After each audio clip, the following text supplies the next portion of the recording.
Good people, not so good people. I will let you decide where you fall. It is your boys. We are back another week, another episode, Monarchs of Wrestling. So it's your boy Cool McCain. And I'm joined as always on this side over here by my co-host, one, the Mister. Today we're going by the Playmaker. Playmaker, what's going on, sir? What's going on, y'all? Let us be the first to say Happy Thanksgiving. It is Thanksgiving week. And when it's being Thanksgiving week, you know what event is coming up, which we will get into later on in the show. That would be Survivor Series. Absolutely. So it's normal. A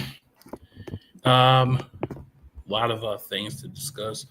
Of course, when we have these big weeks, of course, when we're have a week hiatus, we are bringing to you a very limited commercial episode of Monarchs of Wrestling. Definitely tap in with your people. Make sure you share, like, subscribe if you haven't already. As we're gonna be digging into a lot today, a lot of information. Some will be Cliff Notes version, some might be a little bit more detailed, but just be prepared because a lot has happened.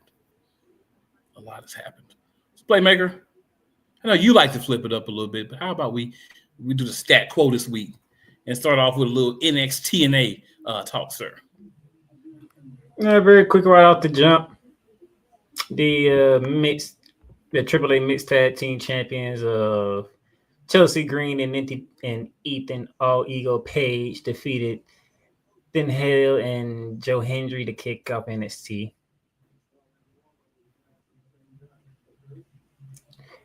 We had Dark Slate going against Leon Slater and Javon Evans, which Dark State took advantage of that one.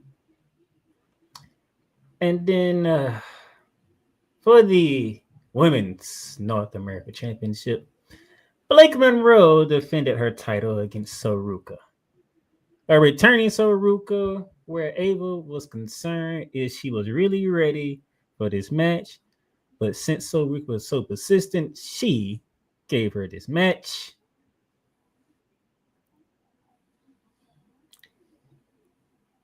Good fight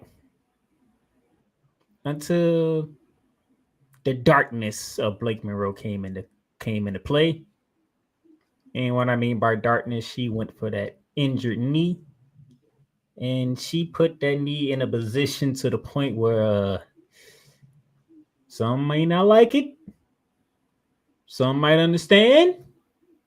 I'm gonna leave it up to my co-host to decide which side of the fence he's on. But Zarya threw the towel in, and Blake Monroe keeps the Women's North American Championship.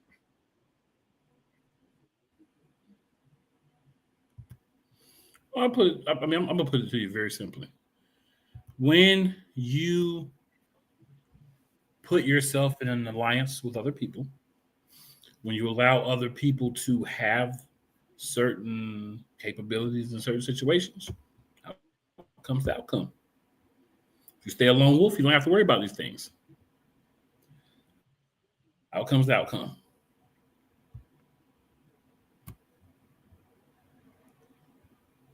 I'm on Zarya's side on this one. That's all I got to say, sir. Because that knee wasn't 100% Blake Monroe do it, and she put some twerk in that submission.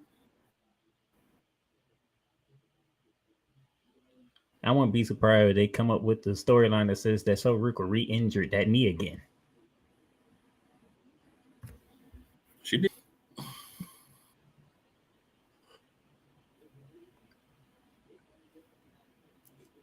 So I'm with Zarya on this one. She's looking out for the Really well-being of Soruka.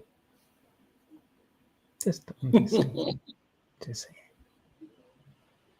I'm on Zarya's side on this one. Even though I know people going to turn in and say that Zarya is holding Soruka back. Hey, I hear you. You have a knee injury. That thing was bent too awkwardly.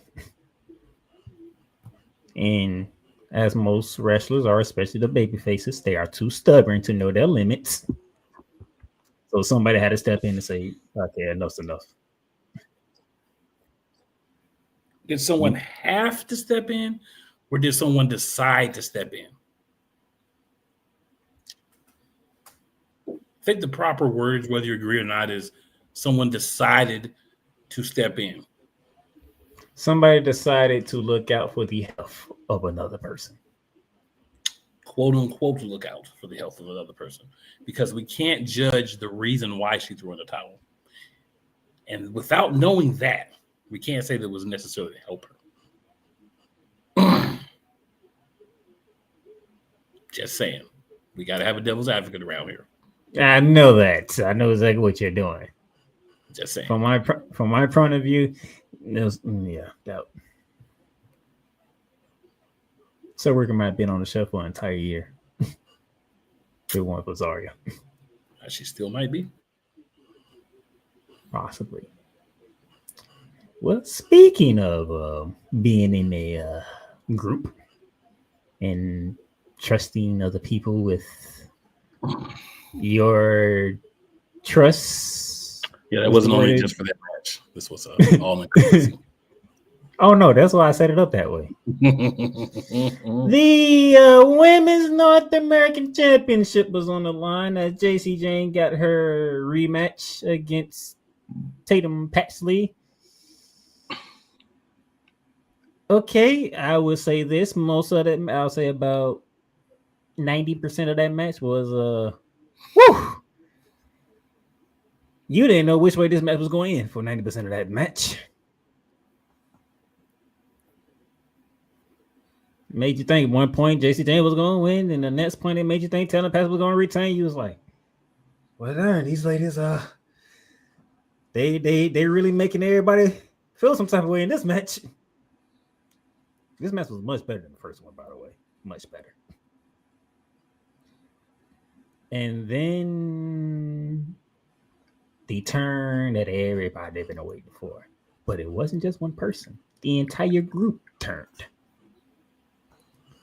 Tatum Paxley, she falls out the ring. And then the calling struck Tatum Paxley. Now we both were asking. We both was looking at Easy Dane like we know what's coming. But did you expect the gentleman to join Easy Dane in this turn? I'm not surprised. I wasn't really thinking that everybody would, but I'm not surprised that everybody did because everybody kind of had that same response. So when you look back on it, it makes perfect sense.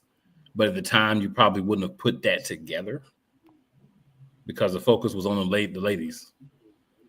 But it makes perfect sense. Like, you know, we're gonna kick you out. And we're gonna kick you out. We're gonna kick you out. Like you ain't none of us don't want to rock with you at all. You're a clown, basically. And what's going on, Daniel Berry Sports Highlights? Appreciate you tuning in. As well as one of our fellow part-time panelists whenever she's graces us with her presence, Miss Yolanda. You got a new YouTube channel or you changed your name? Because that wasn't your name before. I'm curious. And Chris Gallagher says WWE is the king of Supreme. Okay. Man, he changed that. Right. And what he was meaning to say, which, hey, this happens to me all the time, especially if you're doing voice to chat, like you're driving, AI be tripping. WWE is the king of sports entertainment. Fair enough. Appreciate you, Chris. And he also said Triple H is the king of kings. Depending on what he got going on, my co-host might feel different on some weeks. Oh, most weeks your co-host feels different. So JC Jane is now a 2-time NXT Women's Champion. So we get to go with round 2 of this one. I didn't think we would have a round 2, but here we are, sir. We got a round 2.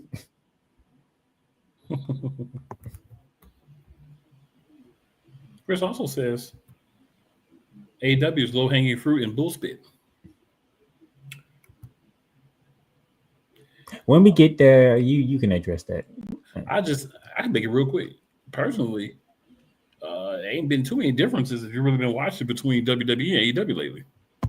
So, except for AEW, to me, is a better pure wrestling company. So, if you're saying they're low hanging fruit bullshit,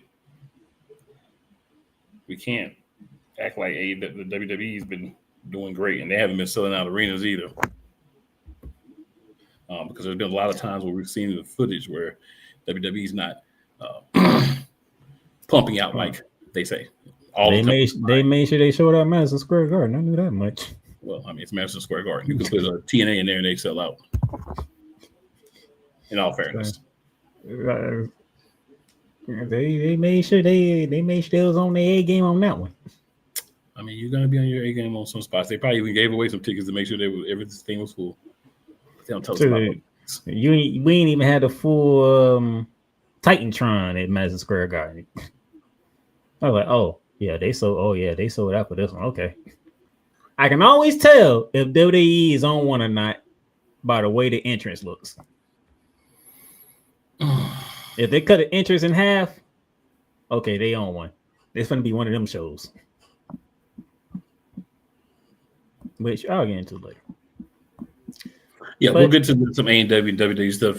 So just hang in there with us, Chris, for a bit. We'll get to it. But yeah, that was NXT from last week. If you have anything you want to say, you can move straight to TNA. All right. So basically, the main point from TNA is this: Mike Santana is no longer champion because he had a match. He was winning the match. NXT decided to invade and beat the snot out of him and his opponent. Well, as he lay there beat down, somebody that has basically their version of Money in the Bank, Frankie Kazarian, actually the co-holder of it, decided to cash in his half, which got him a shot. And he beat Mike Santana, so he's a new champ. So, I saw that. The next week, Mike Santana comes out and says he's going to get his belt back. But before that, he wants to take out every person that had anything to do with him losing his championship. So he's going to fight all those guys one-on-one and beat them all down first. Then he's going to go back for the TNA championship. I like that because it's a different take. There's some other things that happen in TNA, but I'm just going to be honest. This was the important thing. If there's other things that my co-host wants to touch on, that's fine. But that was the important piece of TNA. Mike Santana just won a championship. They took it from him, but in a way that made sense. Now, the other half of that, I forgot what they call it off the top of my head, but the other half of that contract still has his, and he's still lurking. I believe that's Joe Hendry, if I remember correctly. But, one of the things is it's very interesting how TNA has begun to, at times, tell some really good stories. Sometimes the wrestling doesn't match up, but there seems to be some good stories at times. Sometimes TNA has really good wrestling, but the story might not be on point. But in those few moments where you can get the story and everything else to line up. And I want us to picture something. Frankie Kazarian, a guy that I think people have loved forever as a wrestler, whether you like his current gimmick or whatever gimmick he's on aside. His antics. And Mike Santana going one-on-one in the future for the TNA World Heavyweight Championship. That's going to be storytelling and good wrestling meeting. And it's going to be very fun to watch. So kudos to TNA for finding a way to craft this story and make it not necessarily Kazarian's fault, but just him doing what you believe anybody would do. The opportunity comes, you take advantage of it. So to me, that's the biggest story currently from TNA. Playmaker, anything that you would like to add to that regarding TNA right now? I just want to see who's first on the list for Mike Santana. There's a lot of guys that came in.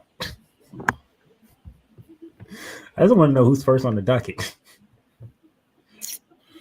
Yeah, I think he's going to start matches this week. Like I said, my biggest point of emphasis is just the story, because we don't talk about the story with TNA too much, right? We talk about the outcomes of what's happened, but we don't talk about the actual story too much.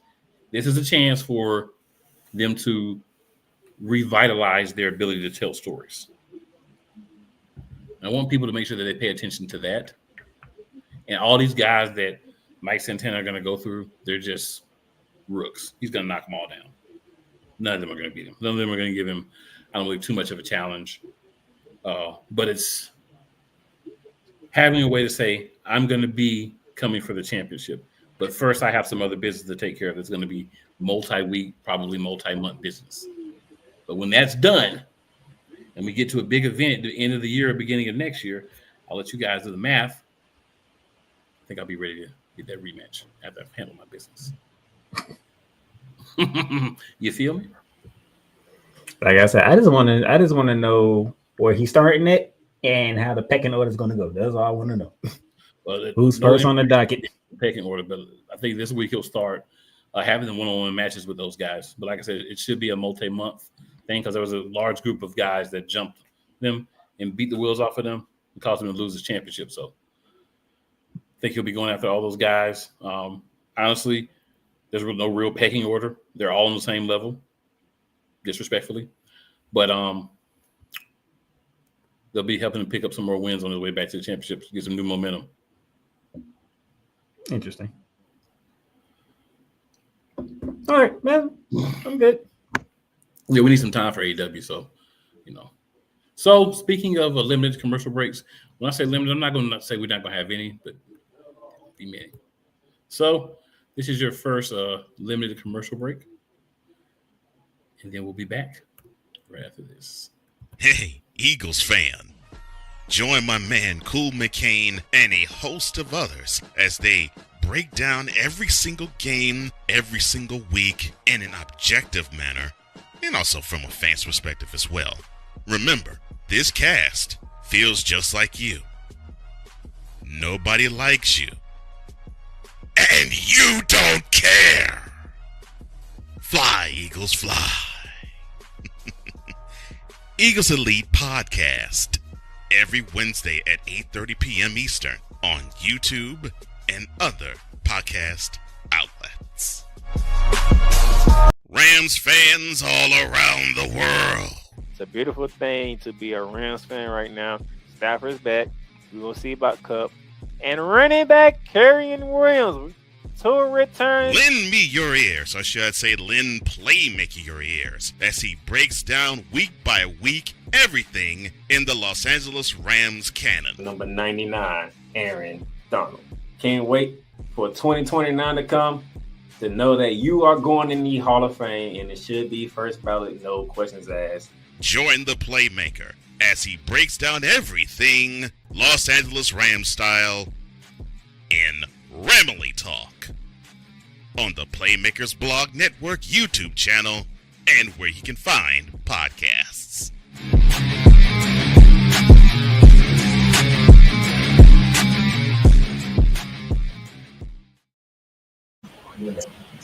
Wednesday should be a fun show. Also, I want to shout out the Rams for taking over the number one seed in the NFC. So big ups to you guys for we had unexpected help. You guys went out and handled your business. So shout out to you for being able to do such a thing, you know. And hey, see where things end up at. But hey, for right now, things are as they should be, because when you don't want to win, you don't win. Hey, I'm happy my boys played a complete game Sunday night. I look forward to talking about that, I think, probably on Friday. Yeah, I've heard about complete games. Just haven't seen one, but I've heard that they're amazing. Haven't seen one all season. I forgot what they feel like. So to hop into things there, AEW had a very interesting couple of weeks since we've last been here. So they did have blood and guts. The good ladies and the good guys, I believe, won. I was gonna say, I didn't know what you was going. You said, I'm like, them ladies was not good in a positive turn in that. Yeah, the match with the ladies was not anywhere near what I think a lot of people expected it to be.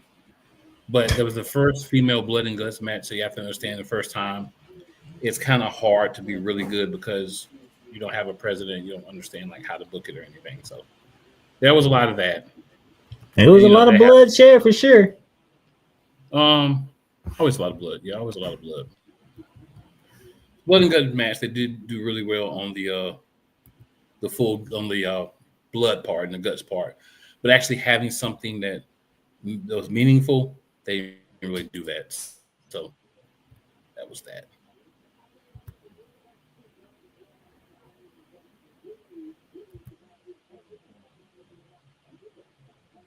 Yes. So um, we'll go to the really gonna go to Full Gear.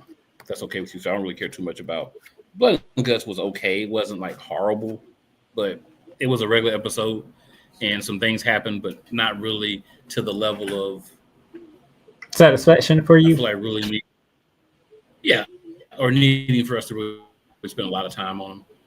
You know, Full Gear then. Full Gear was an interesting event though.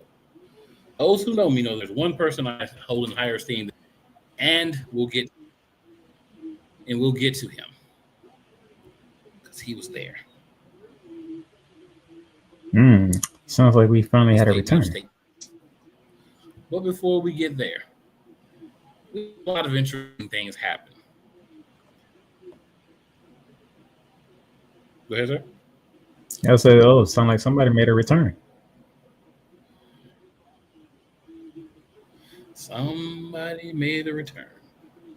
Well, all the garbage that I've had happen personally and sports fans wise all weekend, what I will tell you is I did get a birthday present that I enjoyed from AEW on my birthday.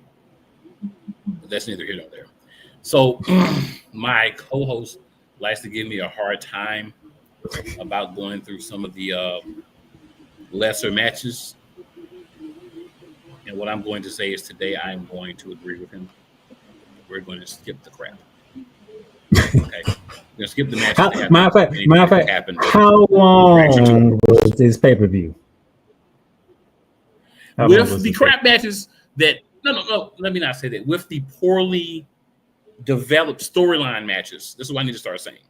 Right? I need to start being 100% accurate with what the problem is with AEW. With the poorly conscripted matches that did make sense for the time frame that we had, all with those included, this was a 6-hour pay-per-view.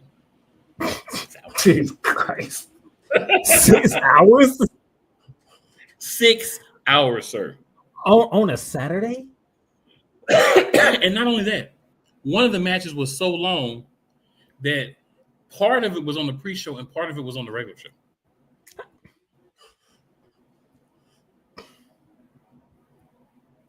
So we're going to start with the CMLL. Hold on, I'm sorry. How do you have There's no point, sir. We know that every time they do a pay-per-view, you do this. We know that there are 5.5, 6 hours, or 7 hours. As a matter of fact, they're normally 7+ hours. This one was actually short. No, I'm not. I know, but I'm saying, how do you have a match that is a pre-show match that gets blooded into the main show?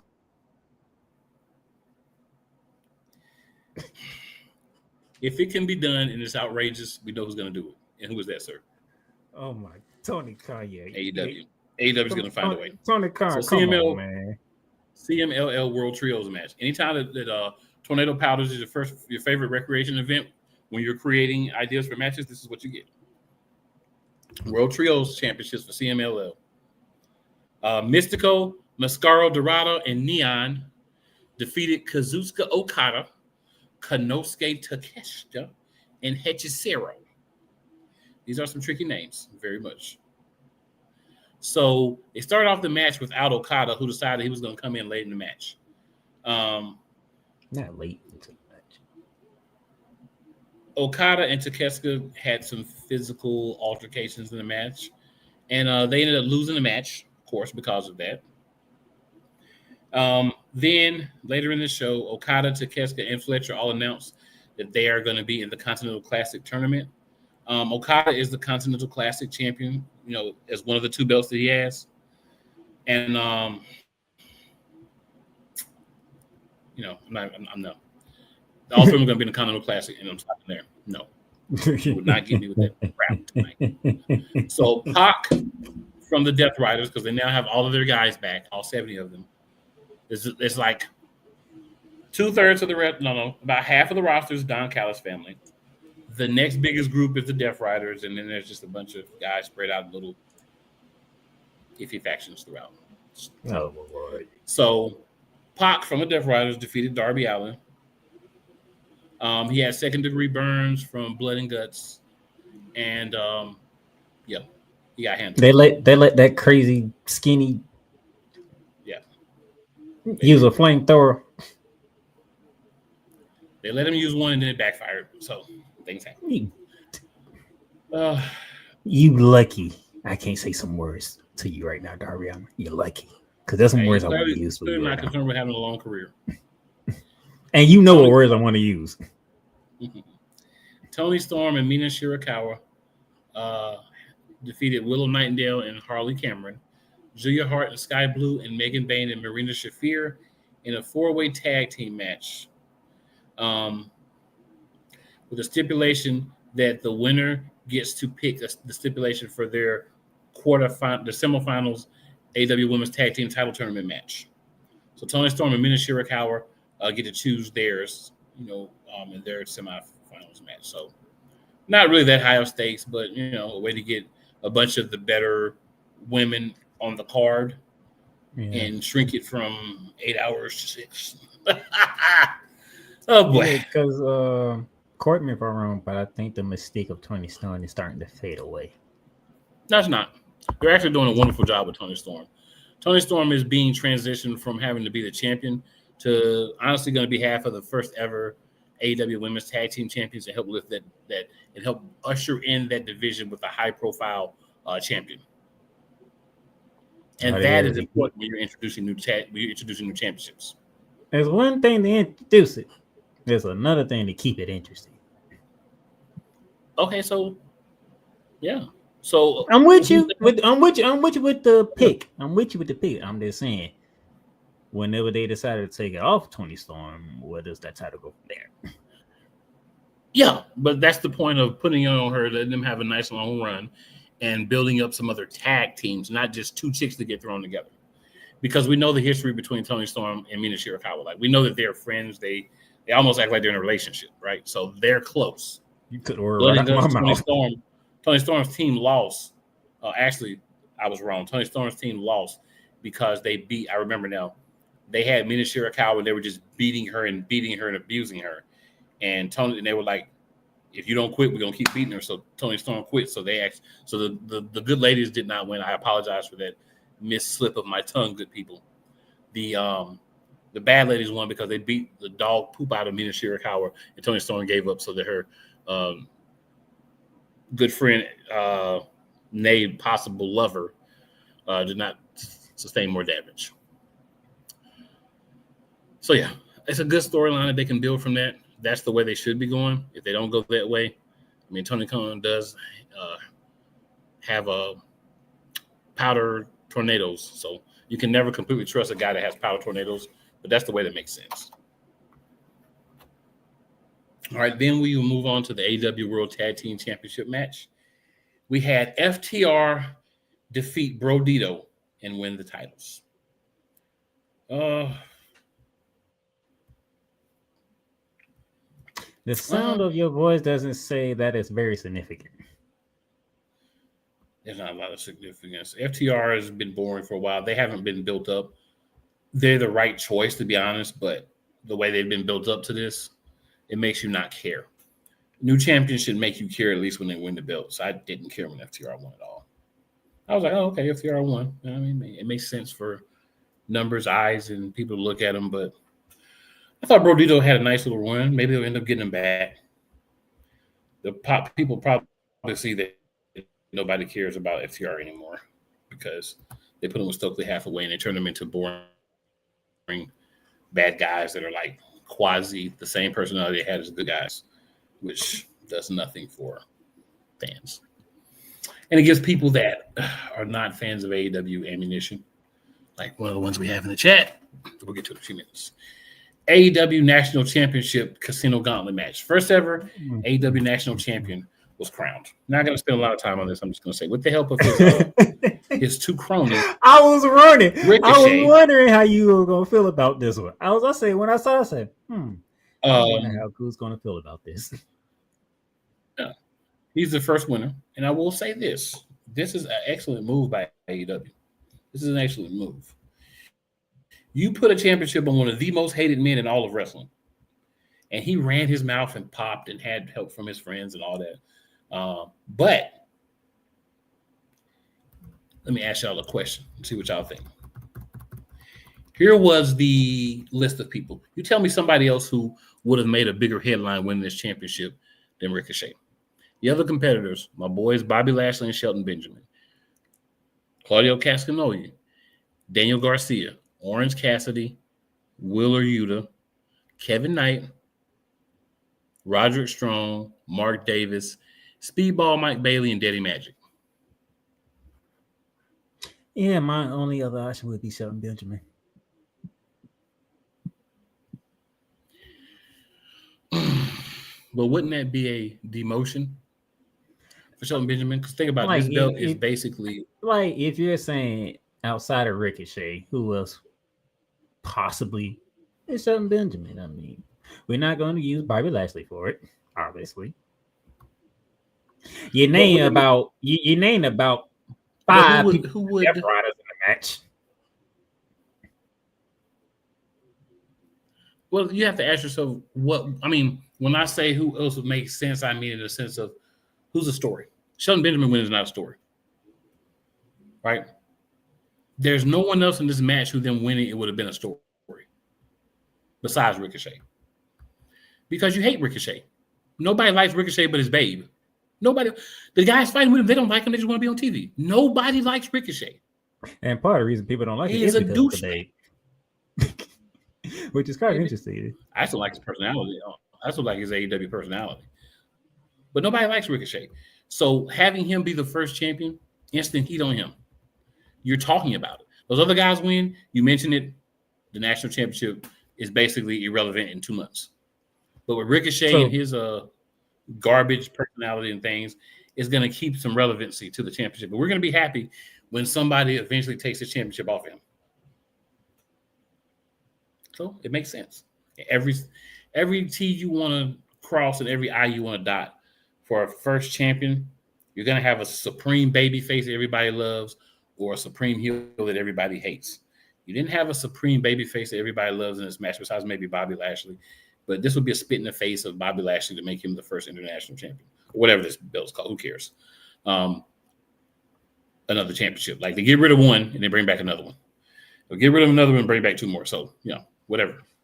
You don't need to remember it because it'll be combined with another championship and it'll be a brand new championship in a year anyway. So I digress. But this is the right move for this moment in time when you still believe this is going to be a prominent championship of some sort behind the, I don't know where this slots in because you got the TNA championship, the secondary championship, I believe for the men is the TNT championship. Yep. And then everything else has to fall under that. You got that other 2-in-1 championship that Okada has. I don't know why your third tier championship is the one that you decide to make it. So he has the international championship and the continental championship, if I remember correctly. Yes, that's what Okada has. And it's the unified championship together. So this falls at least 4th down the pecking order. So it makes sense for this to be someone on Ricochet's level because he's about a tier 4 guy. So, yeah. If you're a Ricochet fan and you're kind of don't like that, I don't know what to tell you. Just hug yourself. You'll be all right in the morning. Well, my job's the next match. What I wanted for no the holds barred. No holds barred match. Kyle O'Reilly, John Moxley. Kyle O'Reilly won. Kyle O'Reilly fought a good match. He won the match, but he lost the war. He got beat down by Jon Moxley after the match. If Kyle O'Reilly doesn't win this match, then there's no point in him being in AEW. So definitely, I feel like the right move was made there.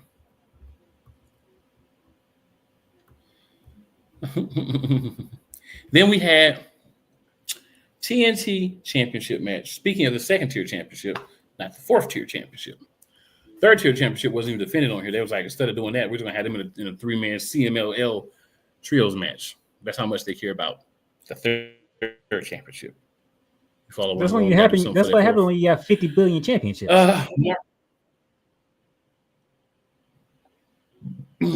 There's no need to preach it to the choir, sir. Because all you're gonna get from me is a gas. Yes. Tell the playmaker. Yes. That's all you're gonna get from me. Because I have to disagree for there to be anything else. There's no disagreement. So, TNT Championship match stipulation. It is a no DQ TLC match with a bucket of tax. If Mark Briscoe loses this match, he then has to join the Don Callis family. That was the stipulation. So he had to put up his freedom to be able to get a championship match. And he won. No freedom from you.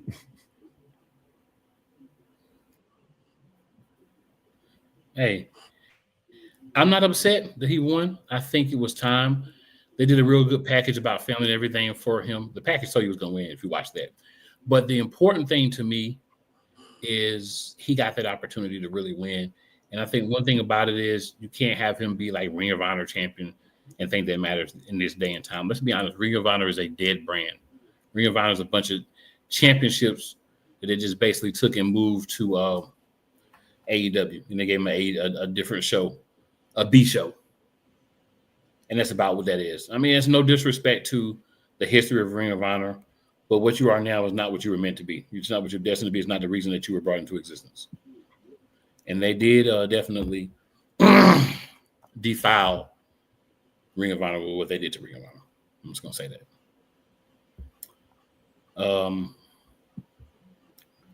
Good for Mark Briscoe. Good for Kyle Fletcher because he's also going to be in that tournament. So he got mad and had a meltdown. Decided he was going to join the match as well after it. But the spot was Mark Briscoe did, and if you watch AEW, you know I'm talking about the Froggy Bow off a ladder through a barbed wire table. Yeah. And he also gave him a razor's edge and then closed it out with a J Driller on tap. J Driller is his brother's move. His brother was always the more like famous. His brother passed away in a car accident, and it kind of forced him to be a single star. And truthfully, it's been a little bit of a rough. How can I say this? It's been a little bit of a rough thing for him making that transition 100% and finding his own voice and character, not just trying to be like an individual version of a tag team. But he's starting to come into his own, and I think this will be very helpful to him for that long term. So shout out to Mark Briscoe. Now the only thing is, does he actually get opportunities, or is it just going to be, he's a champion, great story, and then they do him like they did Kyle Fletcher? This is your secondary championship, AEW. Treat it as such. They do won't. that. If you do that, you'll have success. If you don't, you won't. All right. $1 million match. The Young Bucks and Josh Alexander defeated Kenny Omega and Jurassic Express. The winners each got a third of the cash.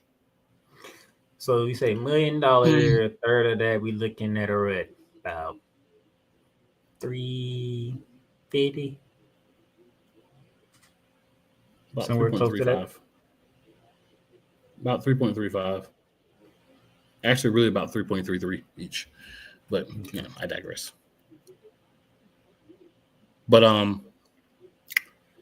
So the important part wasn't that the Young Bucks won; it's that they made their decision. They're not joining the Don Callis family. They reunited with Kenny Omega after the match, and shook hands with Jurassic Express. So now we have the original three of the original members of the Elite back together as faces. Interesting. How long this gonna last? Yeah. So I'm curious. for those guys to get back to. All right, AEW Women's World Championship. I know we have some comments and we'll get to those, but I just wanted to kind of get through the card because it's a little robust. Chris Statlander defeated Mercedes Moné to retain her title. Mercedes Moné can win every belt except for the AEW Women. That's really all I need to say. Great match. They've had a better match, but a great match for I think where they were at, what they were in between, and what part of the show we're because we're over 3 hours into the show by the time the match started. You feel me? So you kind of like, yo. Checked out. You're like, bruh, I done been hyped, passed out, go back up, been hyped, about to fall out again. 6 hours. All right, AEW World Championship match. This is the final match of the show, I promise. Hangman Adam Page lost the belt to Samoa Joe. Oh, you take the belt off Hangman, blah, blah, blah. Why would you do that? I mean, kind of a great question. Hangman, it's a steel cage match that he wanted. So steel cage match, no disqualifications. Ends up the difference being Hook betrays him, clobbers him with the championship. Joe hits him with his finisher and pins him. Hook takes off his jacket to reveal that he's been a part of the Ops. So he's back with the Ops as bad guys. So the Ops Dojo came out. So the Ops Dojo was in the ring. Heyman got a little bit worked over a little bit. Then lights go out, come back on. Prince Nana comes out to the stage. Everybody's clapping. You hear a bunch of whose house? And then the screen says, whose house? And you think you're going to hear, if you're broke, catch your vibe, catch your foot. When I ride, big pressure. The whole song. You got a whole new theme song. Comes out, real quiet, real smooth, Prince Nana still dancing, but swerve. Gets in the ring. He's been cool with the Ops in the past. They had beef with when they were good guys. They had beef with Moxley and his boys like everybody else in AEW. But he starts hitting the Ops Dojo dudes. So Samoa Joe and them, they take off. They leave the Dojo dudes there. Swerve handles them, returning babyface, turning on the bad guys, Big Swole. And you see everybody almost out of the ring. One guy behind is getting ready to clock Swerve. This minute, an unlikely ally hops up, a guy that he came to help, and gives quite a clothesline to that last guy. And as the show goes off, we see standing in the ring together, looking up the ramp at the Ops, Hangman Adam Page, right beside Swerve Strickland. That, ladies and gentlemen, is how we ended Full Gear. And I'm going to tell you, on a personal level, that was quite a birthday present for me. And I enjoyed you, AEW. And people can say what they want to about you. You did one thing right. You changed a couple of championships, so you got a couple of new champions for people to talk about, right? Including your world champion. And you ended the show with something that makes people say, we got something to talk about. Now, people say what they want about AEW versus WWE, who's better and who's not. When's the last time WWE did that for us? When's the last time they gave us a big return to end the match and a new alliance that we never thought we'd see? All in one pop. So we have a new world champion, a champion that I actually said should be champion at some point, which I didn't see coming to this point, but I did say that. Yeah, I didn't agree. I didn't know if they were going to let him beat Hangman, but didn't agree. I like Samoa Joe as champion. It's really Samoa Joe. Is Samoa Joe really a bad guy, or just what they just trying to? No, he's a bad guy. He's Okay. a bad guy. Yeah, he's a bad guy. Full-fledged bad guy. All right. He's a bad guy. He's a bad guy. Okay. He's a scumbag. I love it. Well, you call him a scumbag, so he's a bad guy. Yeah, he's a scumbag. If Cool, I want y'all to know this. If Cool doesn't call a wrestler a scumbag, he's not a bad guy. That's very true. If I don't think he's a scumbag, he's not a full bad guy. If he don't think you're a scumbag, you're not a bad guy. He's a scumbag. You might be a tweener. Yeah, he's a scumbag in the best way possible. So kudos to him for being the best kind of scumbag you can be. So you have that, and now you have a fierce, and I mean fierce, heated rivals stand side by side because of a common enemy.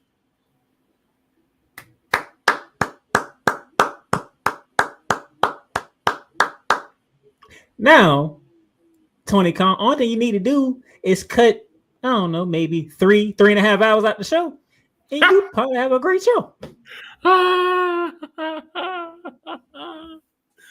He said 3.5 hours.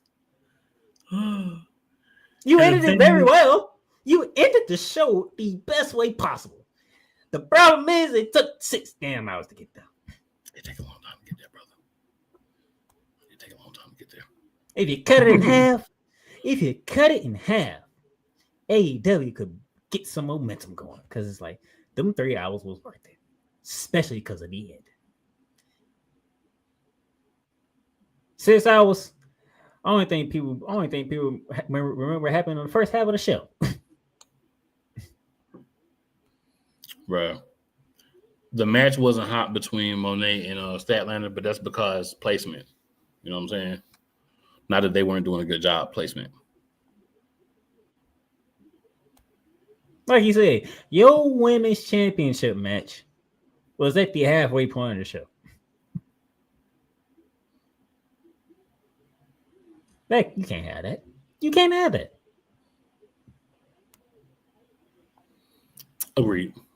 But I ain't gonna talk too much because we gotta get to it. Yeah, but I mean, it was a really good show. Shout out to them. They ended it properly to a point where you like, all right, I could really rock with like how they did it. So, got to give them props for that.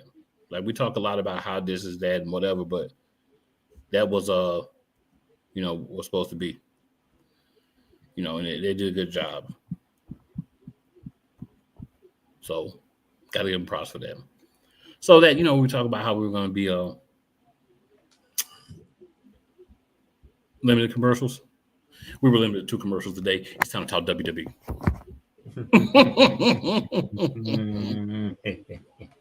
Let's go. You know what? I'm not going to go in order where things happen. I want to jump around. If that's okay with you. All right. No, we can. So, the previous week, before last week, Nikki Bella decided to turn on Stephanie Vaquero. So last Monday, she attacked Stephanie Vaquero again, this time on the entrance way, and then finally to state why she did it. She wants to take back the division. Now, we don't know about the rest of y'all, but me and Koo knows. Nikki, you ain't taking about a darn thing. You're there to help build the other talent. That's it. You're just a name now. That's all you is. You're a name. I hate saying it that way because it sounds so rude, harsh. But you're just a name. That's all you is. But it is true. It's not a lie. So I want to get that out the way. We had Samoa Joe on Monday Night Raw for the Last Chances Now tournament. We didn't know who his opponent was going to be.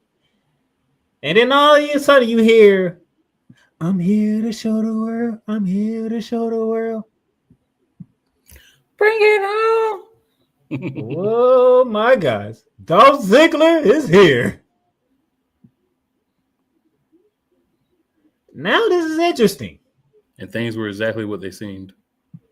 Things was interesting. Because now, instead of just saying, oh yeah, Samoa Joe got this, is like, wait a minute now. Hold up. This is interesting now. Dolph Ziggler and John Cena have some history. And then you factor in the 7'6" giant out on the outside of the ring, and then you figure out what happened. By the way, he sold the brace off that Samoan Spike though.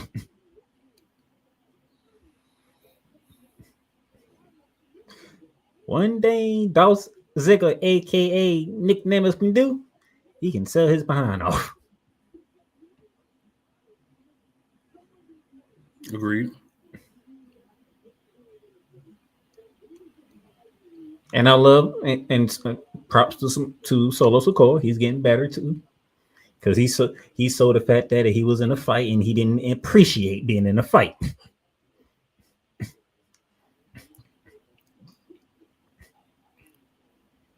Very true.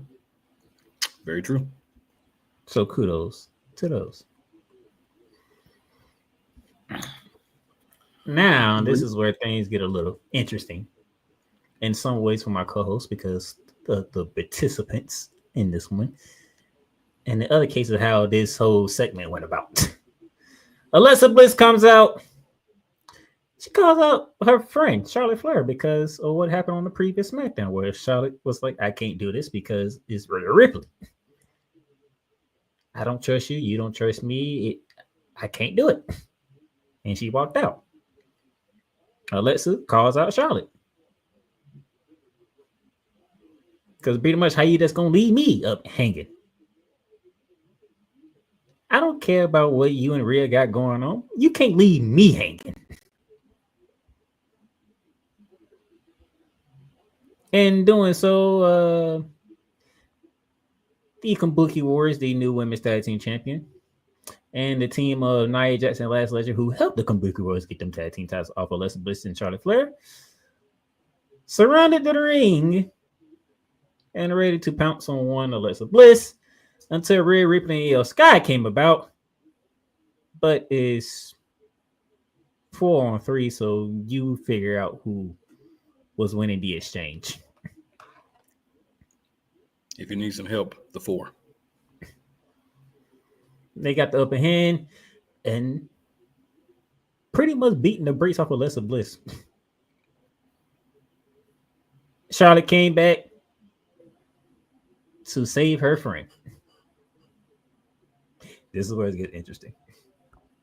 Because while Alexa Bliss and Charlotte are working things out, and Charlotte is checking on Alexa Bliss, making sure that she's good, you have Rhea and Io in the ring as well. And why did Io just hug Rhea out of nowhere? It was two teams and they were hugging each other, and then Charlotte points at Rhea, and Rhea nods at Charlotte and gives her a little wink. It was awkward, but funny too. It was because it's Io. Io was very huggy lovey since she left the damage control. I don't even think Rhea was paying attention to what was happening. She just got a hug out of nowhere. It really did look that way.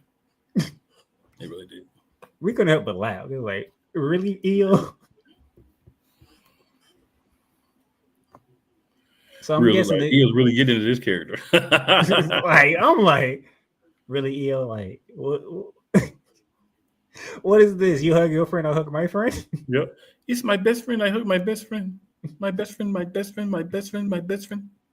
That's what it felt like.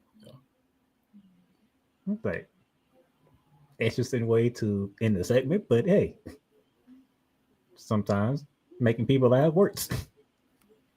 And there were 4 sumptuous ladies in the ring, so there's also that. Just don't want anybody to forget about that part. Like I said, in some ways, my co-hosts go one way, and in other ways, people are thinking the other way. So that is fair. Just want to make sure we cover all the angles. I know, that's why you're here. Now let me kick back up to the top of the show, because there was in Madison Square Garden, by the way, New York City. This was the final Monday Night Raw for one never seen 17 John Cena. By the way, who is the new Intercontinental Champion and a Grand Slam champion to boot. I mean, it should be a double Grand Slam champion now, right? He never won the Intercontinental Championship until But he already Dirty had Dom. the United States, so that would have made him a Grand Slam with just that one. But thanks to one Dirty Dominant Mysterio, wanted to pop up and be disrespectful, and out of all the places, Boston, Massachusetts, you got what you deserve.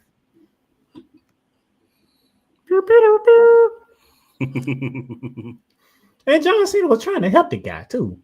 So, any other night, I'll be fine with you doing this, but not this night. Just don't do it this night. And Dirty Dom being Dirty Dom. Put his foot in his mouth, and then all of a sudden he got beat. Hey, Dom, I appreciate the fact that you were willing to sacrifice your championship so John Cena could be a double Grand Slam champion. Because that's basically what happened. Yeah. Soon as I was watching that, I said, oh, he's going to lose the title. It's going to go to John Cena. Okay. Which is also actually a smart move because it keeps John Cena out of War Games. Was it a smart move, though? For me, I think so. Out of War Games? I think so. I don't. Because, he's on a retirement tour. You put him in War Games. Anything can happen in that match if you get what I'm saying. Just look at last year. Anything can happen in any match, though. Anything can happen in any match. But the happen goes up another level when it comes to War Games. It depends on what moves that you are performing in War Games, though. If you're safe, you can be like the Tribal Chief and be in a billion War Games and never get hurt. Because the Tribal Chief doesn't get hurt. Other guys get hurt. They be taking chances that he's not going to take. And plus how they set that up, which I'll get to. Yeah, I think that was a smart move. But Dirty Dom. But carry on. Okay. But Dirty Dom comes out and he wanted to rematch. He said, John Cena's like, hey, we can do it right here, right now in Madison Square Garden because I don't mind fighting. I want to fight one last time in Madison Square Garden. And Dirty Dom was like, no, on my time. My home turf, San Diego, California. War Games. You got it. But John Cena says, I'm still like, leave it without a fight. So we going to get this on. And then the Judgment Day of JD McDonough and Finn Balor come out. So the question was, who was going to come out and help John Cena? Happened to be Sheamus and Rey Mysterio. I don't know how far up the list there was on yours, but there was not that far up on mine. So I'll say Rey Mysterio was pretty high on my list to come out and help. Because, him and Dom, they've been kind of at it. So I'll say he was kind of high on my list. But Sheamus, anyone who sits here and tells me that Sheamus was high on your list of people to come out and help John Cena, you are an unmitigated liar. Or you're from the future. One of those two.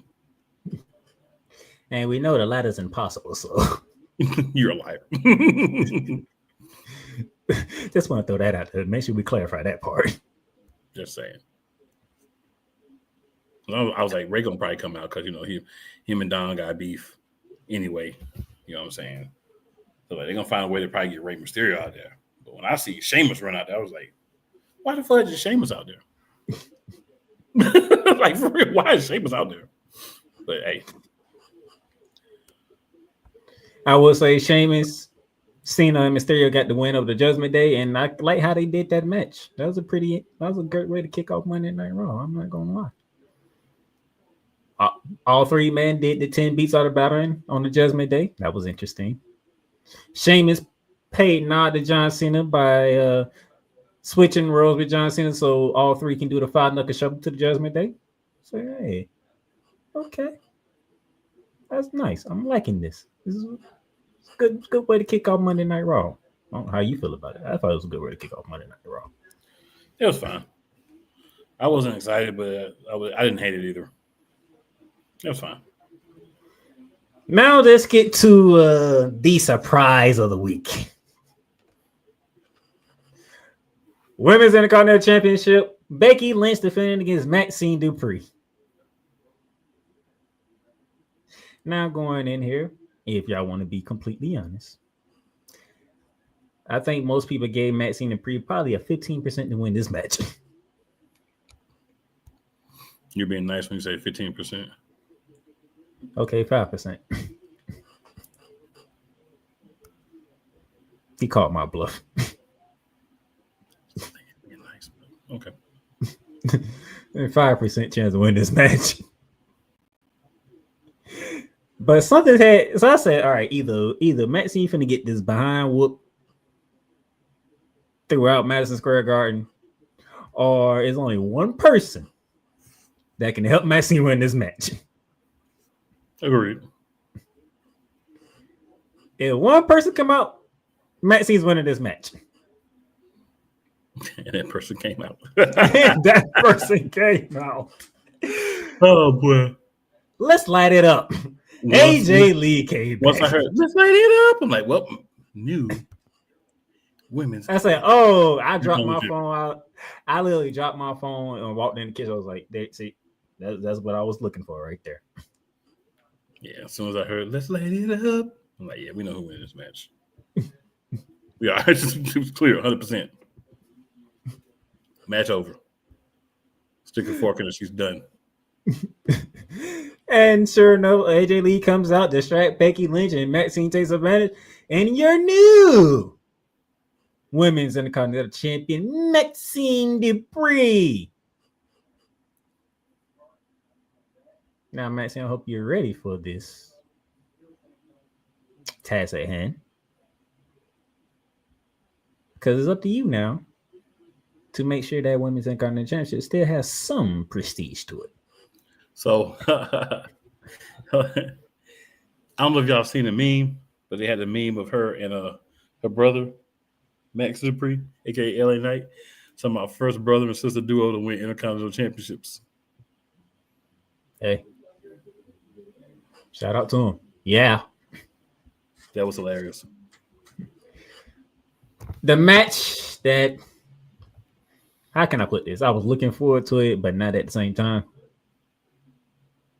My man Javon Evans, I was like, oh, Javon Evans is going to be in the tournament. All right, I'm with it. And then who they say he was going against, I was like, oh, Lord. Why him? Why y'all why you put Javon Evans? Like, really? Like, we know who winning this match. And that happened to be Gunther. But they did allow Javon Evans to put up a fight against Gunther. But let's be for real. As soon as you saw that Javon Evans was going against Gunther, we all knew who was winning.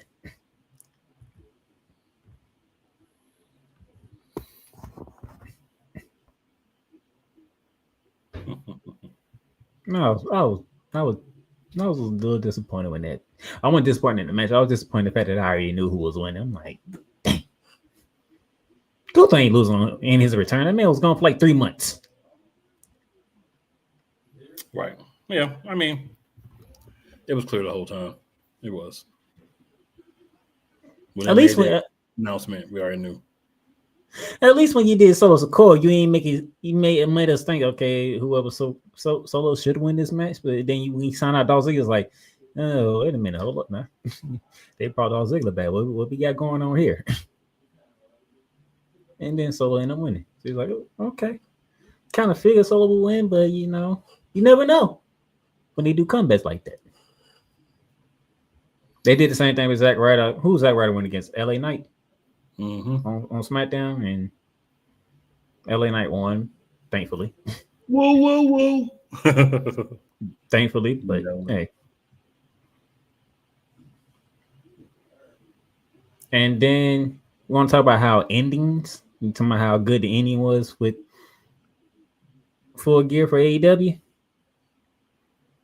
Let's have a face-to-face. So you got Division out there with Logan Paul and Braun Breaker and Bronson Reed with Paul Heyman and Drew McIntyre talking their shtick, and then CM Punk comes out, the Usos come out, Cody Rhodes come out. We finna have a brawl. Let's get the brawl on, and then you hear that darn guitar.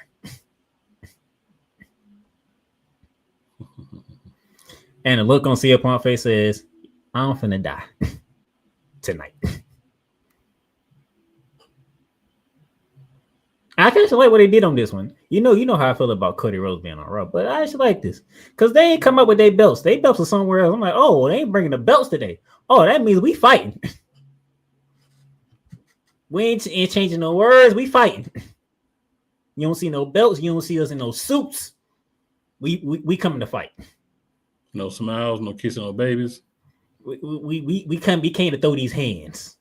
We here to beat your ass today. I was like, okay, I can feel this now. You know, I can feel that. Your ass beaters anonymous. Let's go. And then you heard that darn guitar, and it's like, oh boy. Even though I already knew who the fifth member was for Team Vision. And it's like, oh boy, here he comes. Brock Lesnar destroying everybody. And then I'm gonna do this one time for my co-host.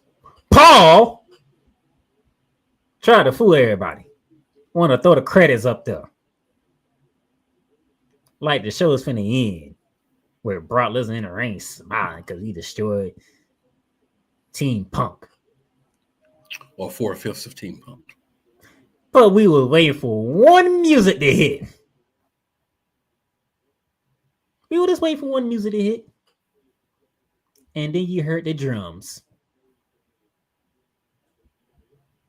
The tribal chief showed up. And the mayhem continued. It continued so much we had police officers out there. We want to talk about endings. Monday Night Raw ended in chaos.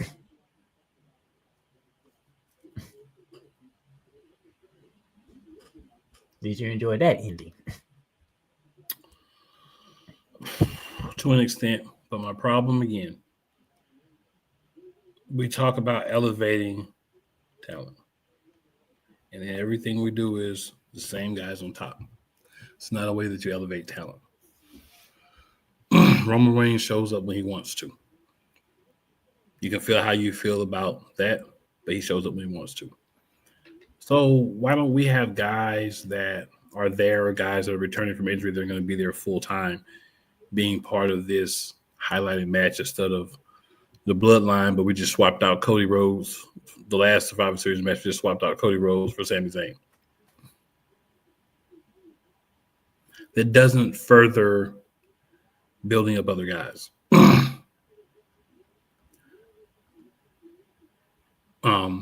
Cody has a championship. Why can't Cody can finish championship? Because he can't stay out of other people's business. So he can't defend his championship. Cody Rhodes should be in a championship match. Roman Reigns should be in a high-profile one-on-one match at this pay-per-view. We should have a Survivor Series, absolutely. And I do believe CM Punk and the Usos should be in that match because you're not doing anything else with them. Roman Reigns can come in and have a match with whoever you want him to have a match with. You could have other guys be a part of the good and the bad guy side. Brock Lesnar could have had a match with somebody else. I mean, honestly, if you want to be 100%, John Cena owes Brock Lesnar a ass whooping. So it's been a great opportunity for him to go out with a better showing against Brock Lesnar than getting mauled and manhandled and mutilated. Paul doesn't like that. Right? So there's other ways I feel like you should have went. I know there's a guy who was in a tag team, just like A-Town Down. That would have been a great fit for the fifth man on the Vision team of young upcoming guys with hunger, but who aren't established yet. On the face side, you could have had a guy like LA Knight. You know, so many other guys that you could have went with that were on the come up or still solidifying themselves versus Cody Rhodes and Roman Reigns. And the stick is true. WWE is going to have the problem of not having bona fide stars here in a few years because all their stars are late 40s, early 50s. And the guys in their 30s, they don't want to build up. So you better hope that Braun Breaker's a star because you don't give a crap about any of the other young guys. Right? Every time you get an opportunity to possibly get guys in positions, you take a huge dump on them. So good luck with that being a great long-term goal for WWE.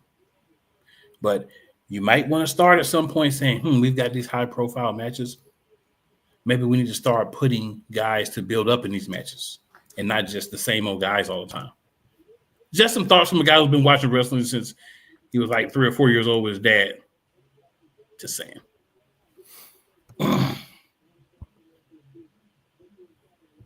Maybe this is what happens when you make the move to ESPN and Netflix. That's not no, sir. I'm not gonna let you put this on Netflix, ESPN, or nobody else. This is the type of hogwash, poppycock, booty dropping trash that Paul has been doing since he's been in charge. This is not on ESPN. This is not on TKO. This is a Paul thing. I will not let anybody else take the blame for Paul.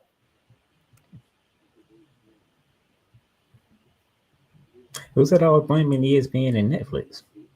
It's Paul. This is all Paul. This has nothing to do with any of those moves. I was just saying, whether they back this up into a corner. They backed themselves into a corner because Netflix is not performing. The show on Netflix is not performing like they wanted. And why is that? You don't have enough stars because you want everything to be about the same core group of people. If you don't care about those people, why are you even watching? Because your guy's not going to get a chance. You bring up Trick Williams, you bring up Obafemi, you bring up some of these other men and women. Unless they're Stephanie Valkyria or Tiffany Stratton, you're not going to see them do anything. They're going to be a Lyra Valkyria. You go for being championship matches to team with a crazy girl. You're a crazy girl. My crazy girl, but still a crazy girl. I'm going to make that part clear. Hey, still a crazy girl. That's cool's crazy girl. Never denied it.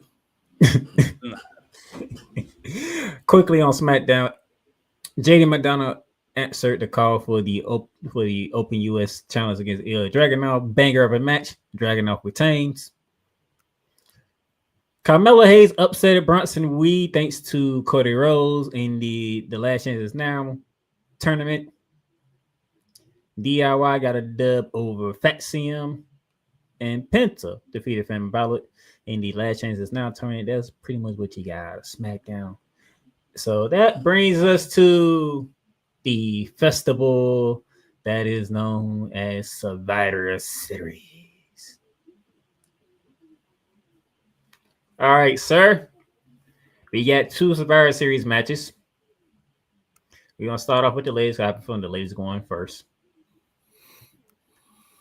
So you have Rhea Ripley, Io Sky, Charlotte Flair, Alexa Bliss, and AJ Lee going against the Kabuki Warriors, Nia Jax, Lash Legend, and Becky Lynch. I just want to say, they're scumbags. Oh, boy. Just want to throw it out there. Who you got? The scumbags or the faces? Honestly, I got the scumbags. You got the scumbags. I actually have the scumbags. I'm going with the faces. I figured you would. Yeah, you probably say maybe a little bias on my part. No, not you. No. Not your girl, Alexa Bliss. Not you going for your girls' team. No. Man, Alexa Bliss, Charlotte, and then AJ Lee. What you want me to say? No. And plus, come on, we're talking about Rhea Ripley here.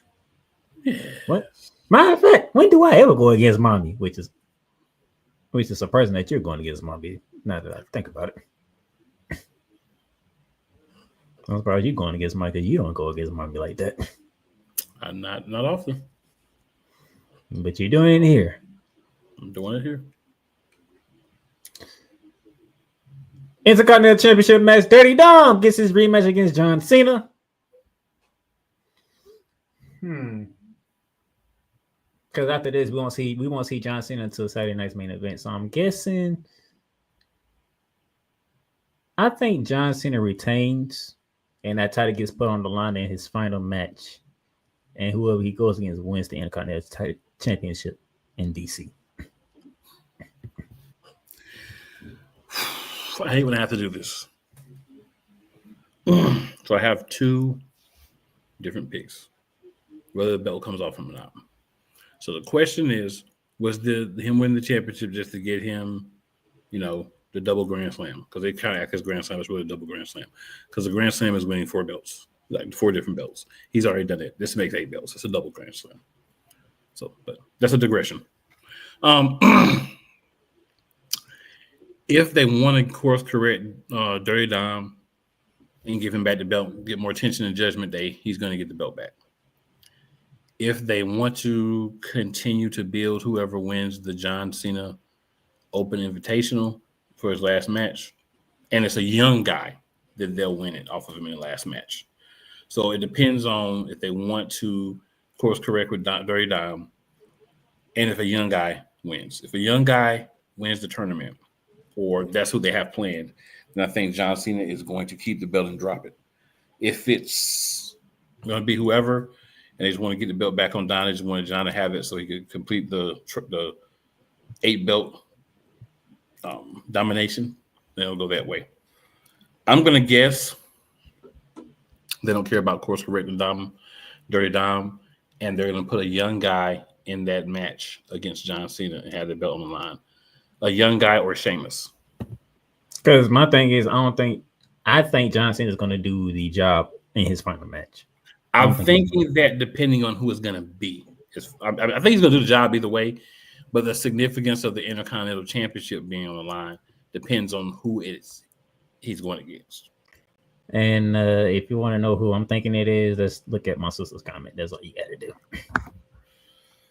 All right. So we got a few comments we're going to go over, but we're just going to go to that one right now. I got to find it. It's the last one.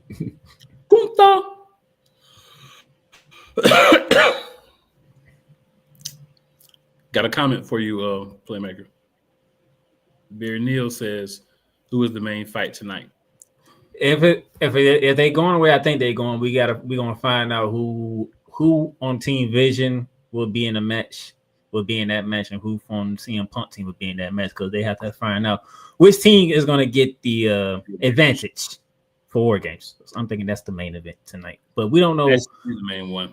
I agree, but we don't know which two is going to be. Which in that people match. are going to be in it? But yeah, it'll be somebody from Team Vision and somebody from Team Punk, in the fight for who gets, or some tag, however they're going to do it, because sometimes they be flipping it around.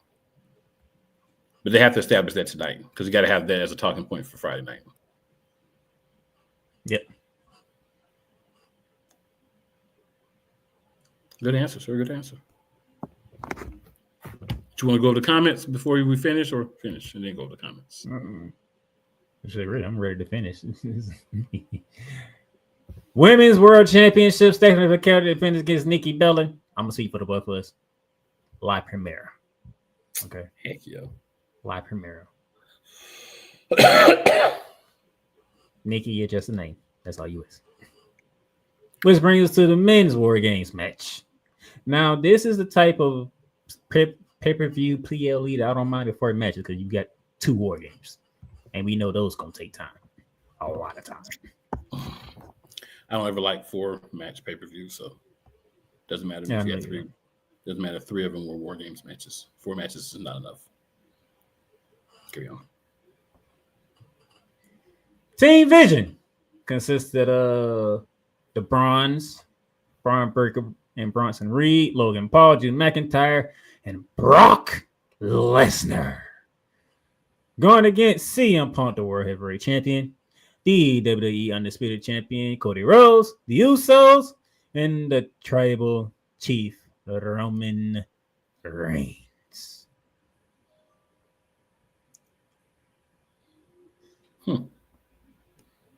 I'll make this easy for you. Now, you know who I'm picking.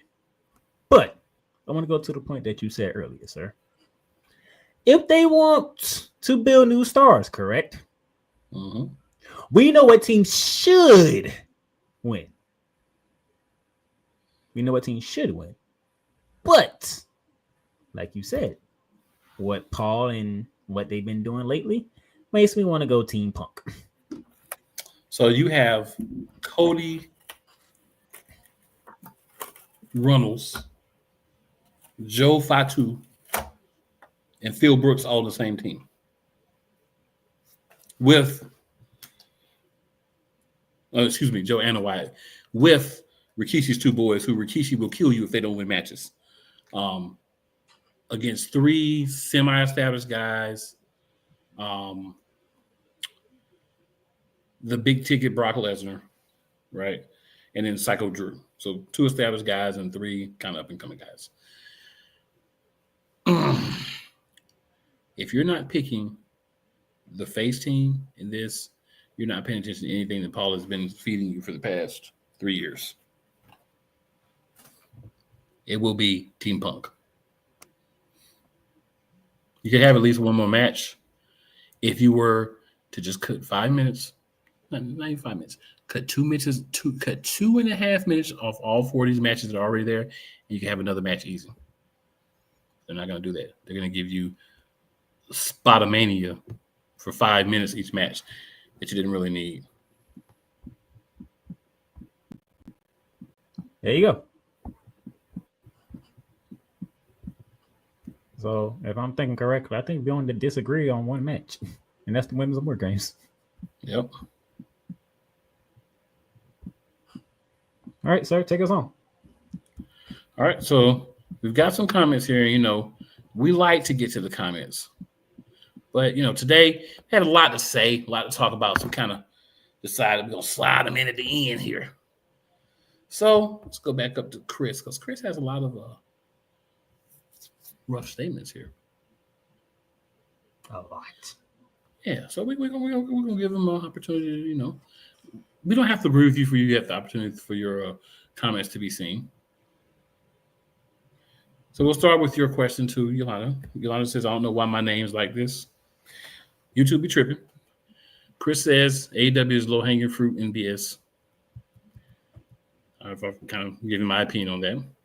Chris also says AEW can't sell arenas or draw big crowds like WWE does.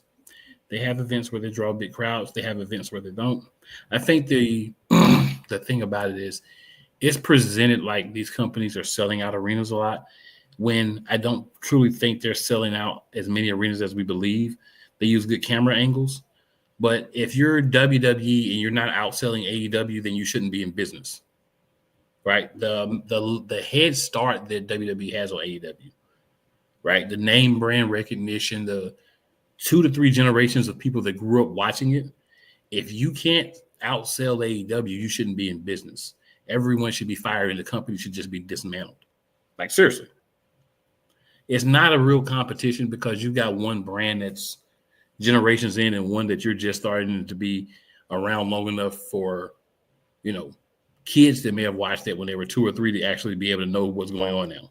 You know what I'm saying? So there's no competition. I love how people try to make this a competition, but it's really not. Yolanda says injuries is killing WWE. I would say they're killing all the companies. Well, not all of AEW as well. I wouldn't say all the companies because TNA doesn't have a lot, but I agree. But when you have more people like WWE, injuries are going to affect you more. Chris says WWE Survivor Series will be exciting to watch this weekend. Yeah, remains to be seen. Remains to be seen. If you can tell the future, you know, remains to be seen. He says, and I think you mean watch AEW anymore since CM Punk left and Cody Rhodes, which means you've really been a WWE mark the whole time, and they got some WWE guys, and you decided you'd watch then. The WWE guys are there, you don't watch. And it's not a problem, but it doesn't. I don't think watching that one time frame of AEW, not what they're doing since then, and then having comments on them is really valid.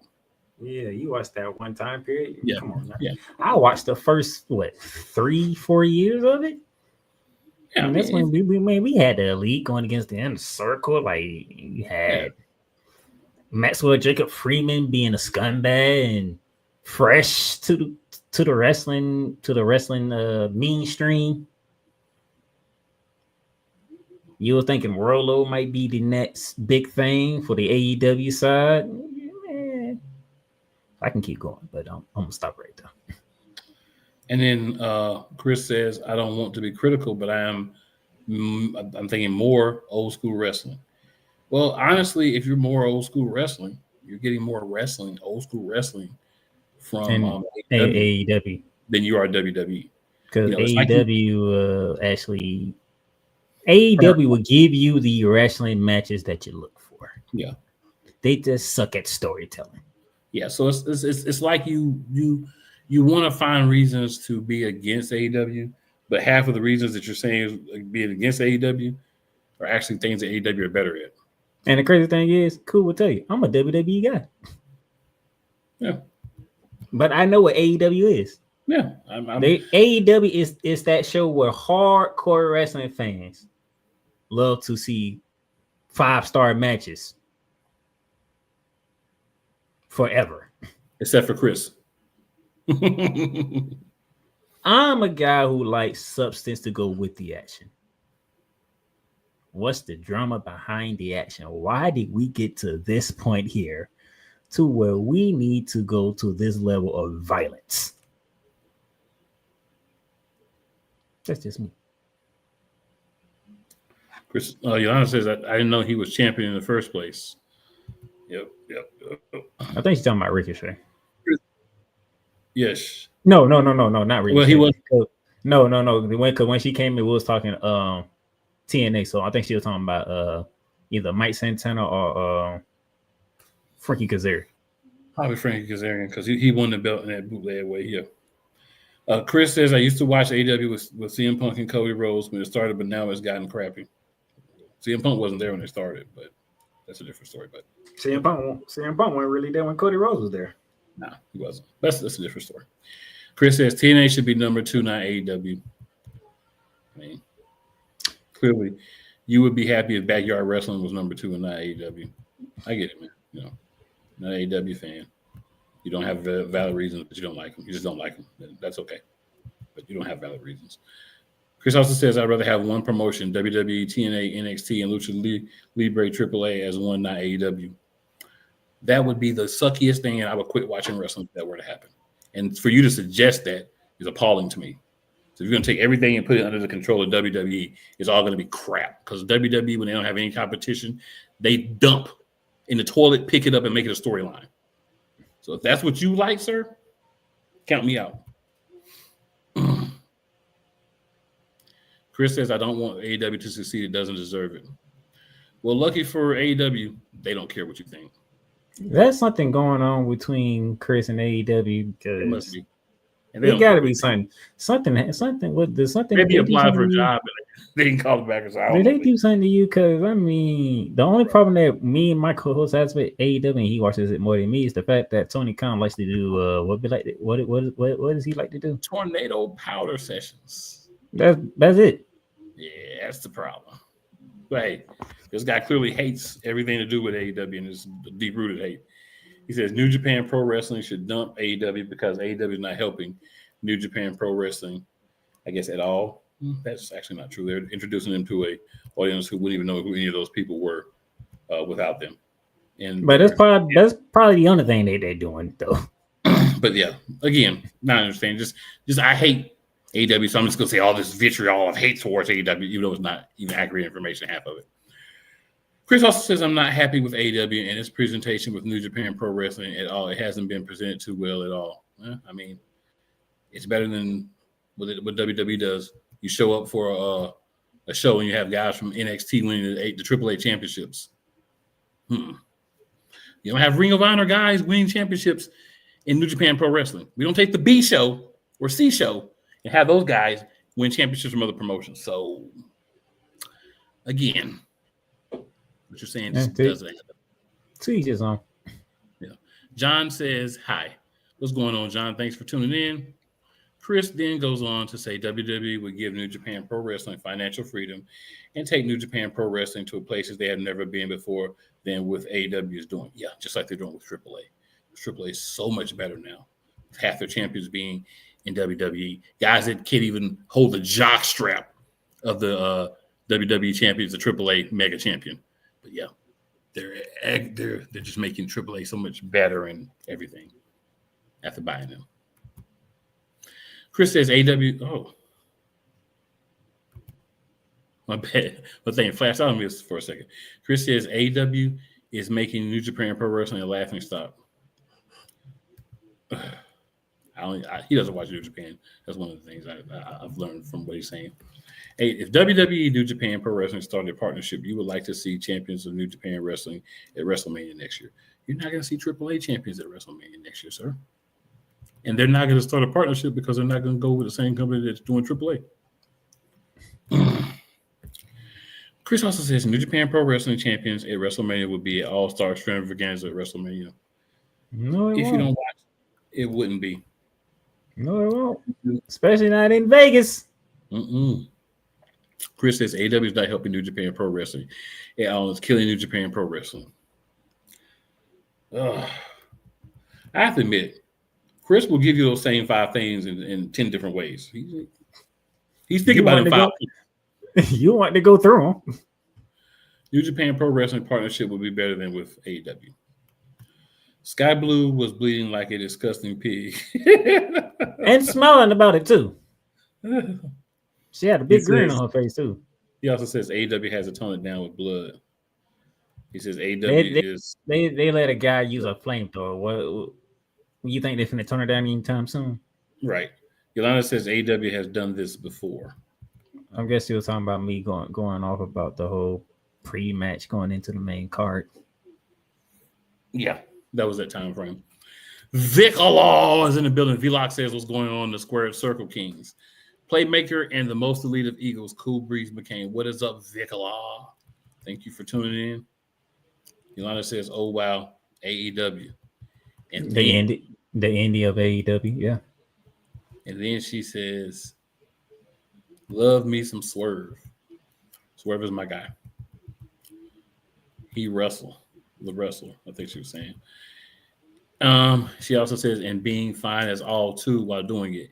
Yes, I can start back watching now. I'm not watching because I think he's fine, but that would be uncomfortable if I thought that way. So I feel you. Vicola also says Dolph Ziggler returns a few days after Zack Ryder returned. Yep. And those are both Cena's boys. And last comments we have here. Mike Santana. Mike Santana. That's what she was talking about when she didn't know who had the championship. Yeah, Mike Santana.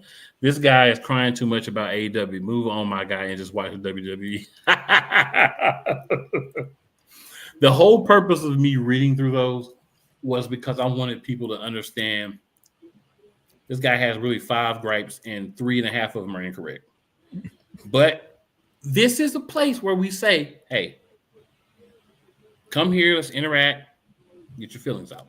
So it would be unfair for us to promote ourselves to be one way. And even though we're say the same thing over and over and over different ways, then we still have comments, and we are a comment-driven show. So thank you to everyone in the chat, even our extreme AEW hater, Chris. Certified AEW hater. Certified hater. His profile picture need to have AEW and then hey, all over it. But it's a different story for a different day. Playmaker, any last thoughts before we roll on up out of here? Enjoy the week of wrestling. Happy Thanksgiving, and we'll see you next week. Absolutely. Yeah, I know I start this every year around this time. You watch my other shows, you already know it's that time of year. Check on your friends, especially those who may be dealing with depression, going through different things. Check on everybody. It's much easier to spend an hour on FaceTime talking to somebody. If you can't see them live, if you're not in the same place, check on what it is to have to put on one of those black suits and go to a funeral. It's a tough time of year. Things that we don't like to talk about happen during this time of year because of people's, personal situations and what they got going on. So just check on your people so that you don't know so that you could try to be maybe a light for somebody to make them have a change of heart and things they were possibly planning on doing. And it's never where you start. It is always where you finish. And we're finishing, I think, with another good episode. We'll see you good people back next week. And as always, Monarchs out.